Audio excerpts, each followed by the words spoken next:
உறவுகளுக்கு அன்பான வணக்கங்கள். ஒரு போக்சோ வழக்கில் சிறை தண்டனைக்கு பதிலாக சமூக சேவையை தண்டனையாக வழங்க முடியுமா? இது தொடர்பாக டெல்லி உயர்நீதிமன்றம் ஒரு வழக்கில் தீர்ப்பளித்திருக்கிறது.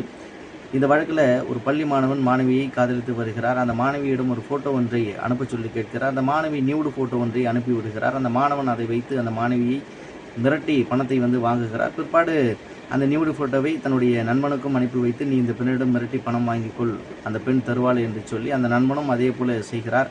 ஒரு கட்டத்திலே அந்த பெண்ணானவர் அந்த பணத்தை செலுத்த முடியாததால் தன்னுடைய பெற்றோரிடத்திலே இது சம்பந்தமாக அந்த தகவலை தெரிவித்தவுடன் அந்த பெற்றோர் அவர்கள் இந்த மாணவனுக்கு எதிராக காவல் நிலையம் சென்று ஒரு போக்சோ வழக்கினை பதிவு செய்து விடுகின்றனர். அதை அந்த மாணவன் ரத்து செய்ய வேண்டும், அதாவது அந்த எஃப்ஐஆரை குவாஷ் செய்ய வேண்டும் என்று சொல்லி டெல்லி உயர்நீதிமன்றத்தில் BNSS செக்ஷன் 528 கீழாக மனு ஒன்றை தாக்கல் செய்கிறார். விசாரணை செய்த நீதியரசர் அவர்கள் இந்த மாணவன் செய்த தவறுக்கு அவர் 1 மாத கால அளவு மருத்துவமனையிலே சமூக சேவை ஆற்ற வேண்டும். அதிலே எந்த ஒரு நிபந்தனைகளும் அவர் தளர்த்த முடியாது, அதை அவர் நிராகரிக்கவும் முடியாது.